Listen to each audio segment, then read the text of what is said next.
এটা হচ্ছে আজকের আলোচনার দলিল বিশেষ যে পৃথিবী ধ্বংস হয়ে যাওয়ার দিনটাকে ইয়াউমুল কিয়ামা বলা যেতে পারে। এখানে এই আয়াতটাকে আমি একটু থেমে আজকের বিষয়ের বাইরে কিছু কথা বলতে চাই।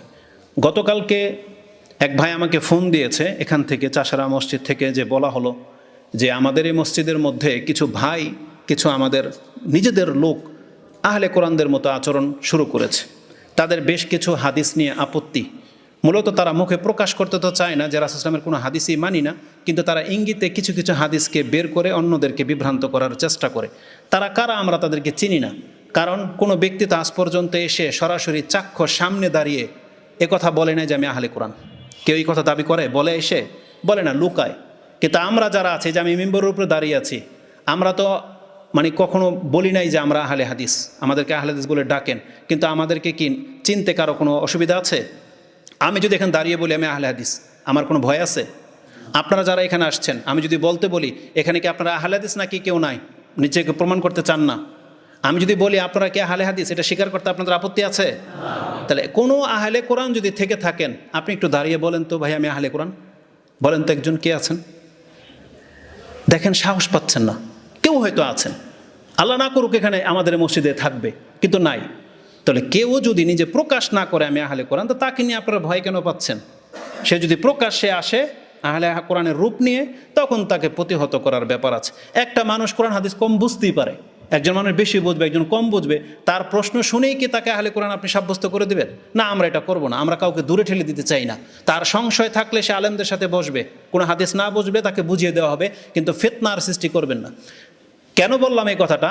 আমার কাছে একটা পোস্ট পেশ করা হয়েছে যে আমাদেরই একজন ভাই একটা হাদিসকে পোস্ট করেছে কপি করে, যে তাতে আছে যে আল্লাহ সুবহানাহু ওয়া তাআলা নাইনসাফ করতেই পারেন না। তার চিন্তাধারা তো সঠিক, কিন্তু রাসূল ইসলামের হাদিস ঠিক নাই।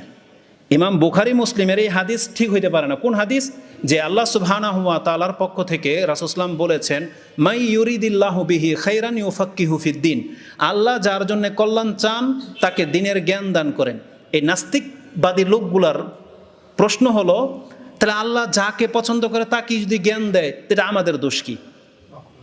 বলছে তাহলে এটা আল্লাহর, এটা রাসূলের হাদিস হইতেই পারে না। কারণ আল্লাহ যাকে তাকে জ্ঞান দিবে ইচ্ছা করে, তাহলে তো এই যে জ্ঞান শিক্ষার দরকারটা কি? এটা বলতেছে। তার মানে উনি এইভাবে ইঙ্গিতে বলতে চাচ্ছে যে রাসূল ইসলামের হাদিস সহি না। এটা ইমাম বুখারী বা মুসলিম তারা সহি সনদে নিয়ে আসে নাই। এই যে আয়াতটা বললাম, বলেন তো দেখি ইবলিস কি বলেছে? আর ইবলিসও আহলে কোরআনের চাইতে বেশি জ্ঞানী। ইবলিসও আহলে কোরআনের চাইতে বেশি জ্ঞানী, আল্লাহ সম্পর্কে বেশি হক রাখেও, বেশি জ্ঞান রাখে। ও কি বলেছে আল্লাহকে? আরাইতাকা হাযাল্লাযী কাররামতা আলাইয়া। এটা তো কোরআনের আয়াত নাকি হাদিস? এটা তো কোরআন আয়াত নয়। তাহলে আপনি যখন কোরআন মানেন, কোরআনের মধ্যে ইবলিস নিজেই বলতেছে, আল্লাহ তুমি যখন মানুষকে আমার উপরে প্রাধান্য দিলা, আমি কিন্তু আদম সন্তানকে ছাড়বো না।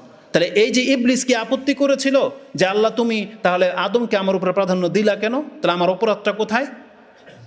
কারণ আল্লাহ সুবহানাহু ওয়া তাআলার আদেশের ক্ষেত্রে যেই ভুল ইবলিস করেছিল, এই আহলে কোরআনের বাচ্চারা এই সন্তানগুলো ঠিক একই ফাঁদে পা দিয়েছে। আমাদেরকে আল্লাহর আদেশ যা তা মেনে নেওয়াটাই হচ্ছে কল্যাণকর। আপনার বিবেক দিয়ে যুক্তি খাটালে আপনি চলবে না, যুক্তি খাটালে চলবে না। কিছু হিন্দুরা, নাস্তিকরা আমাদেরকে অপবাদ দেয়, তোমরাও তো পাথরের পূজা করো, এই যে কাবা ঘরের যে তাওয়াফ করো, পাথরের মধ্যে যে চুমা খাও, চুমা খেলে যদি তোমাদের গুনাহ মাফ হয়ে যায়, তা আমরা হিন্দুরা যদি নদীতে ডুব দেই তা আমাদের গুনাহ মাফ হয়ে যায়। এটা ভাবতে সমস্যাটা কোথায়? এটা তাদের অপবাদ। কিন্তু আল্লাহ সুবহানাহু ওয়া তাআলা কি বলেছেন? আমরা কি কাবা ঘরের পূজা করি নাকি কাবা ঘরের রবের?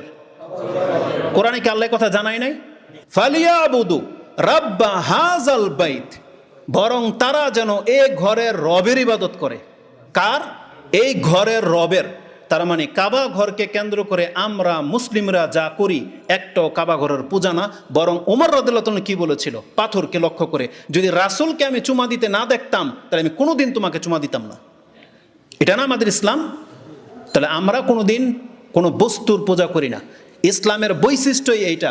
একমাত্র ইসলামই একটা মাত্র ধর্ম, সেটা শুধুমাত্র স্রষ্টাকে কেন্দ্র করে। বাকি যতগুলো ধর্ম দেখবেন সব ব্যক্তি না হয় বস্তুকে কেন্দ্র করে। ইহুদি ধর্ম ব্যক্তিকে কেন্দ্র করে, খ্রিস্টান ধর্ম ব্যক্তিকে কেন্দ্র করে, বৌদ্ধ ধর্ম ব্যক্তিকে কেন্দ্র করে, হিন্দু ধর্ম তো খিচুড়ি, ব্যক্তি বস্তু কাউকে ওরা ছাড়ে নাই। রাম নারায়ণ কাউকে ছাড়ে নাই, ইঁদুর বাদর পাথরকে ওরা ছাড়ে নাই। সব হচ্ছে বস্তুর পূজা। আগুনের পূজা যারা করে, চন্দ্র সূর্য সব হচ্ছে বস্তুর পূজা, একমাত্র ইসলাম ধর্মটা হচ্ছে স্রষ্টার পূজা। স্রষ্টা ছাড়া আর কারো কাছে কোনো মুসলিম মাথা নত করতে পারে না, আর স্রষ্টা ছাড়া আমরা কারো ভক্তি করি না। আমাদের ধর্মটা হচ্ছে আল্লাহ কেন্দ্রিক। এজন্য কোনো ব্যক্তি যদি এই ধরনের অপপ্রচার চালায় ইসলাম সম্পর্কে, নিঃসন্দেহে তাদেরকে আমাদেরকে প্রতিহত করতে হবে, তাদের এই ফাঁদে পা দিলে চলবে না। এই জন্য আমরা বলি, আপনি এডুকেটেড পার্সনের নামে, শিক্ষার নামে আপনার সন্তানগুলোকে ইউরোপ আমেরিকায় পাঠাচ্ছেন, ইংলিশ মিডিয়ামে পড়াচ্ছেন, ও আপনার ধর্ম থেকে এইভাবে নাস্তিক বানাচ্ছে।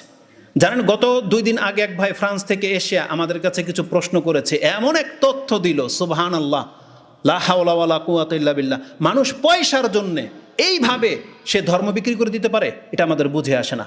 বলল যে ফ্রান্স, ইউরোপ, আমেরিকাতে যারা যায় তারা নাকি সেখানে গিয়ে কেস করে যে আমি আমার দেশে মুসলমান ছিলাম, আমি হিন্দু হয়ে গেছি, এজন্য আমার জাতি আমাকে মেরে ফেলতে চায়, এজন্য আমি তোর দেশে আশ্রয় নিছি।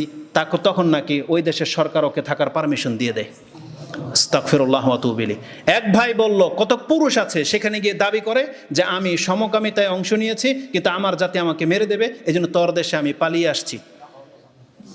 জানেন, এতটুকু যখন বলছিল আমার কিছু মানে কি বলবো, যখন বলছে যে যেই ব্যক্তি সমকামিতার দাবি করে আর কোর্টের পক্ষ থেকে আবার তাকে টেস্টে পাঠায়, পরীক্ষা করা হয় যে বাস্তবিকও সমকামিতা কিনা। আচ্ছা বলেন তো দেখি, একটা মুসলমান এটা মেনে কিভাবে নিতে পারে? মেনে কিভাবে নিতে পারে?